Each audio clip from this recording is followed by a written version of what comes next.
I'm thrilled to introduce both incoming President Ted Carter and Acting President Peter Moeller, and Peter will speak first.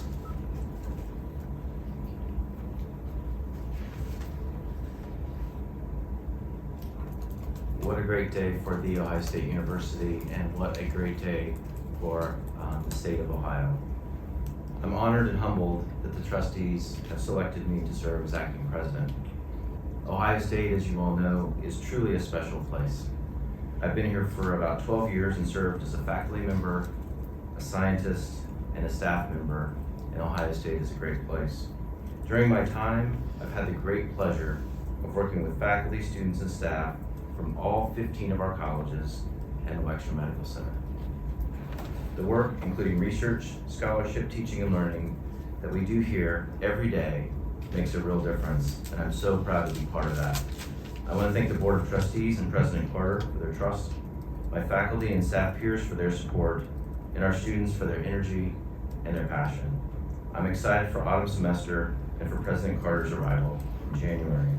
With that, it is my great honor to welcome the next president of The Ohio State University, President Ted Carter.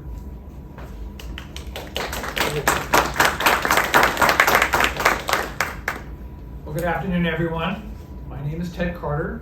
This is my wife, Linda Carter. We are very excited to be here. So before I make just a couple of comments about the events of today, I want to make a couple of comments about the people of the state of Nebraska. I will have been in Nebraska for over 4 years when I depart as the 8th president of the University of Nebraska system on 31 December of this year, 2023.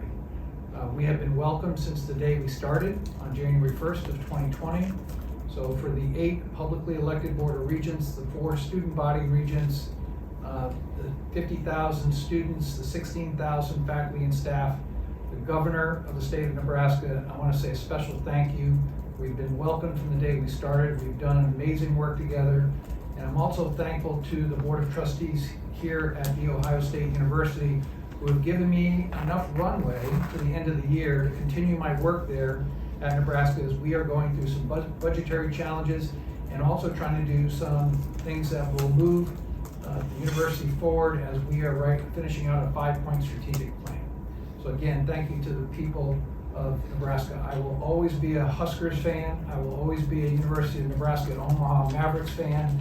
And I will always be a University of Nebraska at Kearney Lopers fan, just as I will always be a Navy midshipman fan. Now for today, as I said in my remarks earlier, this has been the most amazing, humbling experience to be welcomed by this campus, by this community, by the state. Lynn and I couldn't be more excited. Ohio State University offers the opportunity to be the very best in higher education, and I'm honored to be a small part of it. So with that, I'd be ready to take your questions. Stephanie Dupree, ABC 6. Thank you. I was actually going to introduce myself, but thank you. Good afternoon, sir. Good afternoon. Welcome to Ohio. We're glad that you're here. So, of course, over the last week and some change, I've been out in the field talking to students as they move in. Super exciting. But I've also been able to have, one-on-one conversations with them. And when it comes to leadership, some of the students are saying, I ask them, what are you looking for when it comes to incoming leadership? And a lot of them said, we want incoming leadership to focus on what students and staff care about and less about the school's reputation and revenue. So what would be your comment to that? Well, I've been very fortunate. I've been in the higher education space for 10 years. And the reason I'm in this space is I love being with students. I mean, they're the whole reason we exist. We can talk about research, we can talk about medical care, we can talk about our med school, but at the end of the day, it's about our students. 66,000 students here at this amazing campus. So what our students will find is I will engage. I hope they will think that I'm approachable and that I will listen. I will listen to their concerns. I will care greatly about their success, about their ability to have the best value education at the best price, and also make sure that we keep this campus as safe as possible. So that's how I'm going to engage with our students. I'm looking forward to it. Dan Hope, 11 Warriors. Hi, Ted. Ohio State's also looking for an athletic director right now. I'm curious, you coming in as president, kind of what will your role be in that as you're integrating here into the university to hiring the new athletic director for next year? So it's interesting, if you go back and look at what I've had to do in Nebraska in the three and a half plus years, I've had to let go of a football coach at Cornhuskers, had to hire a new football coach, 2 athletic directors, one at UNO and one at Lincoln, 2 chancellors. So I've been in the talent management space for a long time. I'll just say that there really isn't anybody that's going to replace Gene Smith. I mean, he is arguably the most prestigious, best known, most accomplished athletic director in the country. So let's just be clear, there is no replacing a legend like Gene Smith. That said, I'm looking forward to working with him. We'll have 6 months to work on it together. I'm excited about the opportunity to build that new team of leadership and arguably the greatest Division I sports program of any college campus in the country. Amanda Tonoli, Business First. How do you plan to work with the medical center, and have you met with any leaders there? I have. I've met with John Warner, and we had a great relationship already. There's so much to learn with what they're doing with their 7 colleges and what they do and what they do for the clinical space. I know they are a tremendous asset for the entire state of Ohio. I look forward to continuing what they can do. I'm looking forward to learning more about what they can do in the research space. They are arguably one of the greatest medical school and medical research facilities in the country. George Shilcock, WSU. Hi, I heard your comment about education being under attack during your speech, and I wanted to ask, in your time in Nebraska, especially the last 2 years, the legislature there put increasing pressure on the university, put spending in political crosshairs, tried to institute a ban on critical race theory. I want to ask in particular, what are your thoughts on here in Ohio lawmakers wanting to get more involved in higher education policy and curriculum setting? Right. Well, first of all, our campus should be a place where everybody's welcome, everybody's voice is heard. Having worn the cloth of our nation for 38 years as a Navy officer, you can imagine how I feel about supporting the Constitution of the United States and the First Amendment. So that's where I come from. I've also been leading at multiple campuses throughout my life, and what you'll find about me is I do it in an apolitical manner. I know my lane. I am not a legislator. I do not write state laws. I follow them, and we'll make sure that we continue to do that here. Now that said, in Nebraska, I engaged with all 49 state senators in unicameral, one single body, the entire time I was there. I had a good relationship with everybody that sat on the left, sat on the right, because I'm a straight shooter, and I tell it like it is, and I'm very transparent in how I operate. I would intend to do the same here. I think there needs to be more dialogue with our state legislature. I think they just want to know what's going on here and make sure that we can find and work together collaboratively where we can. I have been following Senate Bill 83. I don't know all the details of it. I've been a little bit pleased to see some compromises made there. But at the end of the day, we're going to do the right things for the right reasons. And again, as I said, we'll follow whatever state laws are passed. Delaney Ruth, NBC4. Hi. So you are inheriting a major legal battle about the sexual abuse of hundreds of students here at Ohio State with Dr. Richard Strauss. The university's own study did confirm it. So what role in the decisions are you going to play when it comes to the Strauss scandal here? And do you believe that OSU victims should be compensated? So first, let me just say, I know enough about the Strauss situation as most Americans have followed it in the media. I am certainly not an expert on it yet, so I'm going to hold some level of comments in it until I get smarter about it and have a little bit of time. But that said, I follow my predecessors in saying how sorry I am, and I apologize for those survivors of that abuse. I know this university has been open to listening to them, and I know there's more litigation to be done, and I'll have more comments and thoughts on that as I get more knowledgeable on the scene. Max Philby, Columbus Dispatch. President Carter, you had mentioned in the other room that higher education is sort of under attack right now. Can you elaborate what you meant by that and what you're going to do to kind of fend off those attacks? Yeah, so I was speaking more at the national level. As many of you know, since COVID, we're down about 1.6 million students across most public and private universities. That's a significant drop. And we look forward out there to the enrollment cliff where the birth rates are going to drop, numbers that are attending universities even further going into 2027, 2028. And on top of that, this dialogue that maybe universities are a little too expensive. Maybe it's not worth the 4-year degree, that the job market should change to that. I want us to be the mouthpiece that will speak truth to power. The truth is, by the year 2030, we're going to need more well-educated students across this nation. There are a significant, and I'm saying more than 30% of the jobs in 2030 that we don't even know what they are because they haven't been invented yet. But they're going to need a higher education degree. And you're going to earn $1.5 million more with a degree than if you didn't have one. That's a fact. So we ought to be able to speak plain language and say why higher education matters. But in the meantime, we should also make sure that we are being affordable and accessible as much as possible. Caleb Michael, NBC4. First things first, welcome to Ohio. That's a great place to be.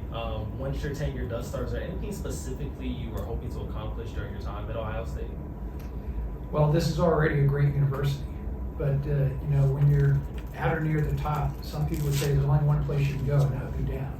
I'm going to make sure that we don't ever go down. In fact, where we are at the top, like our nursing programs, we want to make sure that we stay at the top. Our College of Law, near the top of the best in the country, we want to make sure that we maintain that. Where we're not, in some areas where we're just really, really good, how about we get to great?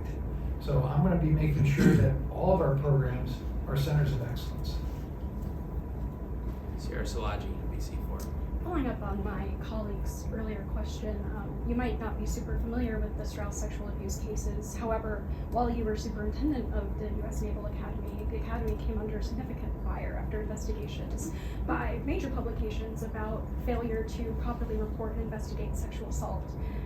Ohio State has had similar issues in the past with the Sexual Stability and Empowerment Unit. For example, what changes to reporting and investigating sexual assault claims and reports did you implement at the Naval Academy, and do you foresee implementing any of those changes here? Yeah, and I'm sure you will all be able to back check all the things that I've done and said when I was the superintendent of the Naval Academy. It's well documented. My testimony in front of Congress multiple times in my 5 years as superintendent. It's a very tough topic. We surveyed our midshipmen every year and took information from them. I made multiple moves in terms of changing how we took care of survivors, in terms of making reporting easier and more secure. I also made significant strides in how we educated our midshipmen on understanding what it meant and prevention, and even use our own midshipmen to be their own educators amongst themselves, which we found to be very powerful. We also held the first summit on sexual assault that was attended by most of the major universities across the country. That was near the end of my time there, to make sure that we were having a dialogue about these difficult conversations. So I've been pretty open and transparent. I can't say that we had it always right, but I can say that we never stopped caring, and we never, ever did not prosecute those that were accused to the utmost of our ability within our legal limits. And if you go back and look at our track record, even though we didn't find every potential perpetrator guilty of those crimes, we had many successes in that. And I think we started to change the dialogue. Now, as you look at this problem set, it continues to evolve. It's still a problem on all of our campuses across the nation. I know for a fact here at Ohio State that they do surveys and they do education. I'll have to learn a lot more about what the programs are here before I can comment further. Colin Dorsey, NTV. Yeah, as she mentioned, a lot of students are interested in a president that serves them, that's not worried about the dollars and cents. In Nebraska, you have the Nebraska Promise that's eased tuition for those students. First off, is that something you're thinking about bringing to Ohio, but how do you march the fine line of pleasing the students you serve and also minding the dollars and cents? So we came up with Nebraska Promise right at the beginning of COVID-19. I realized that there was a chance that we might not be able to get to those that might have been middle income or lower income. We weren't sure what COVID-19 would do to families in terms of their economics. And COVID-19 was a challenge for us, as they were everywhere. Nebraska Promise was the last dollar in for needs-based students that were at the middle and lower income level. I'll tell you that when we introduced that in May of 2020, we had 7,000 students, which is a big number in a state like Nebraska, that signed up for that program immediately. I worked with the legislatures, many of whom were concerned where the money would come for to pay that. I intentionally cut my own budget. Within the budget that we had, we cut some programs and administrative staff to pay for that. It's about a $5 million a year price tag. We continue to have that. It still continues to operate very well. I don't know all the programs that exist here at Ohio State that might be similar. I know there are a lot of needs-based programs. I know the previous president had introduced some initiatives to try to make a zero debt move for students that were here, and I've seen the percentages of students leaving with zero debt going up over the last couple of years. I applaud that effort. I don't know much more about it. I'll have to look into it a little bit more. Julie Carr-Smythe, Associated Press.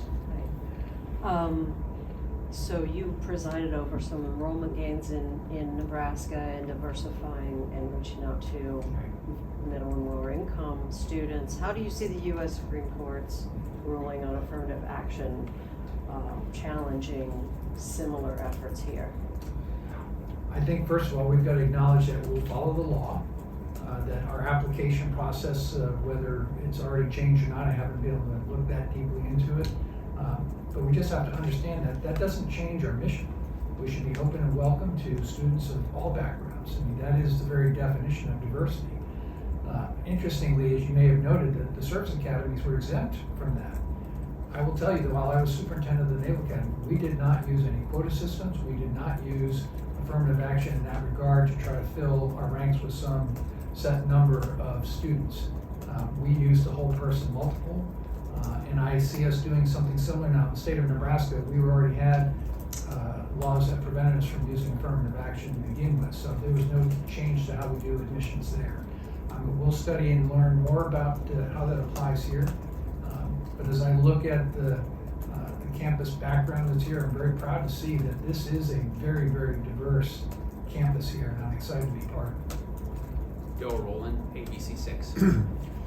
Welcome, Mr. President. I assume you won't root for the Huskers on certain days in the future of the shoe. We'll let that slide. Right. As you well know, you've been out of the military a few years. There's become increasing pressure on the supposed woke culture, politically correct, you name it, diversity, equity, inclusion. Universities come under that same fire. You've already broached some of these topics. Where do you come down? This was something that the previous president emphasized very aggressively here. Do you plan to do the same? So I'm going to be myself. To be quite frank, I don't know Christina Johnson very well. We met virtually during COVID when she first got here. I will do the job the way I have learned how to do it at other campuses. I think first and foremost, I want to understand the culture that I'm coming into and then be part of that and lead from that perspective. As I mentioned, I take the approach in this job in an apolitical manner, but I also look at through the lens of what is in the best good for our students, our faculty, and our staff. And what I mean by that is I will focus on the mission of what we do, and the mission is very clear here. I mean, it's about education, it's about meaningful research, it's about attracting and retaining faculty, the best that we can find in the country. It's about taking care of medical education, doing medical research, medical care, and then of course athletics, which is a big part of the biggest Division I athletic program in the country. So I will stay very clear to the mission.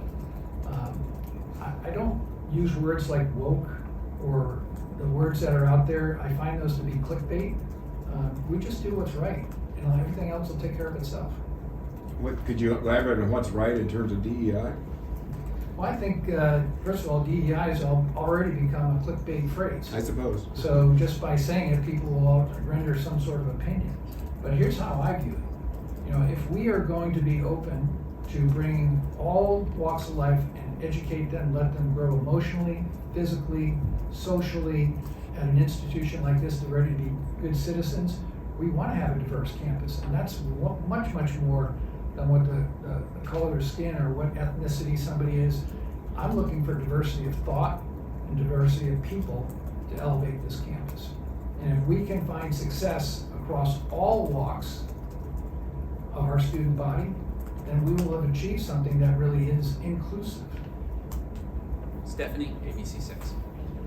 Sir, do you have any plans, or when are you going to address safety on campus or within the university district? Of course, just recently we had an OSU where shot by a program that many students use. Of course, we do our due diligence and speak to safety. You know, we see campus police out all the time, but is that something you're going to be addressing? It's absolutely going to be at the top of my priorities. I've led a number of campuses, and safety has always been a challenge. I mean, obviously, we watch what happens on the national scene at many of our university campuses. I'm very happy to hear that the Ohio State wrestler is not seriously injured, and I'm wishing him and his family well. But this is a message for our students and for the parents of our students. They want to know that we're making every effort to keep our campus safe. I know there's been some investments here recently. I promise to take another look at that, and if we need to make further investments to make sure that we're doing everything possible, I will do that. Delaney Ruth, NBC4. Hi, so you did call coming here the greatest honor of your career. You had a very distinguished career before this, had many accolades. What makes coming here and being the leader of this university the greatest honor of your career? Well, this is the largest, most complex organization I will have ever become part of. You have to acknowledge that. And you know, when you come into an institution like this, the first thing you have to think about is if this is a big giant elephant, how do you tackle it? And as I've learned in other complex organizations that I've had the privilege of running while in uniform and in civilian life, it's still the same. It's one bite at a time. So my first job and my first order is to make sure I do no harm. I don't want to come in and change things that are already going well. I want to learn a lot and do a lot of listening to all the colleges, the students, the faculty, the staff, the faculty senate. And then I'm going to try to get a better understanding of where I can impart my leadership for us to just take it to that next level. So at the end, when I'm saying goodbye to you someday, I want you to all look all of you in the eye and say, I left the Ohio State University, maybe only slightly, but certainly better than when I found it. Amanda Tonoli, Business First. You mentioned now former President Johnson. Do you have any concerns taking the job given her brief tenure? Do I have any concerns about it? About taking this job given her brief tenure here? No, I wish her well, and I hope at some point she and I will have a conversation. I do feel that coming into this job, and I'm really thrilled that we have Acting President Peter Moeller as coming in here to just kind of keep everything on the rails. And I think there just has to be a little bit of, to use a nautical term, steadying the ship here with this leadership void that's been going on for a little while. Ariana Smith, The Lantern. Hi, I just wanted to ask you, are there any initiatives that your predecessor started that you would like to continue? And if not, what do you hope to implement within your first few months of your presidency? So as I take over a large complex organization like this, I will look across all of the initiatives that were started. I don't have a complete list. I've read some. I want to understand them a little better. I want to make sure I understand how they're resourced. And I think some of them have all been done with great intention and have been welcomed. And I've heard from some students and staff that they want to see some of these things continue. So again, I don't want to overpromise, underdeliver, but I do want to get to understand those better. I do intend within my first 6 months of being in this job to either take what is the current strategy for the university, either rewrite it, adjust it, or make one from my own. That will lead us, over the next 5 years. Sarah Szilagyi, NBC4. You recently had your contract at the University of Nebraska extended through 2027. Why do you feel now is an appropriate time to be stepping away? Well, first, you should all know, and I said this earlier, I loved working at Nebraska. I'm not leaving there disgruntled, unhappy about anything. It's a tough job, and Nebraskans have welcomed my wife and I the entire time we've been there. So that's important. The contract that I had that was extended, I was very appreciative. It wasn't something I asked for. But this is a different opportunity. I mean, you all clearly understand that this university is a significant opportunity for any academic leader to want to be part of. So when the opportunity came up, after a lot of very, very difficult thought, it is a bittersweet day because I will be saying goodbye to Nebraskans at the end of the year, but I'm going to be welcomed by a whole different community. And what I've seen thus far, this is a great place to be. Dan Hope, 11 Warriors. Ted, you had said earlier this year that you thought the Big Ten was going to expand again, and it did. What did you think of the latest round of expansion, and do you think more expansion is coming? Well, I can't know that, and nobody can. It's we're in an interesting space. If we go back to that article you're referring, what I was really talking about was, should one team move, there might be a little bit of an unraveling, which is kind of what happened. I mean, it was sort of predictable. I didn't have any inside knowledge, of course, but as you look at what has just happened with bringing in 4 Pac-12 teams into the Big Ten, what an opportunity for all of our sports to get exposure across 4 time zones, to increase our recruiting capabilities. It's going to be difficult for some of our Olympic sports. I think the scheduling there is going to have to really be thought through. But in terms of what it will mean for Big Ten football, I think it's a really exciting time. Darryl Rowland, ABC 6. Yeah, sort of following up on the question about your predecessor.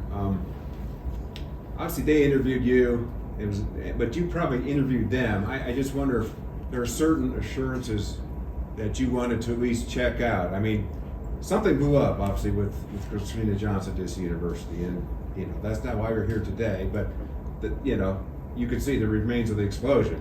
Did you want some assurances that I need to check out these trustees, check out this, make sure I'm not walking into something? Well, I will say you have one part of that right for sure. Okay. When there's an interview, it's 2 ways. And I will just say that this board of trustees is exceptional. Not just because they picked me, but they are exceptional because of the talent they bring, the passion they have for this university. I've been very impressed by the board of trustees. Thank you, everybody. We'll give the lantern the last shot. All right, the lantern, you get last word. Yes, so I just have one more question for you. So your presidency starts January 1st, 2024. What do you plan to do between now and then to plan for your presidency? So that's a great question. Obviously, I still have a lot of work to do in Nebraska, and what you'll find out about me is I don't take the pack off. And that's why I'm thankful that I've been given that time to do some important work in Nebraska. Also give our Board of Regents some time to find my relief, which is also very important. I plan to stay in touch with the acting president, with our cabinet. We'll probably have some regular check-ins just so that I can hear what's happening on the campus. And of course, I am a subscriber to the Lantern. I'm a subscriber to the Columbus Dispatch. I will be following your stories and learning from all of you. Thank you. Thanks, everybody. Thanks for coming.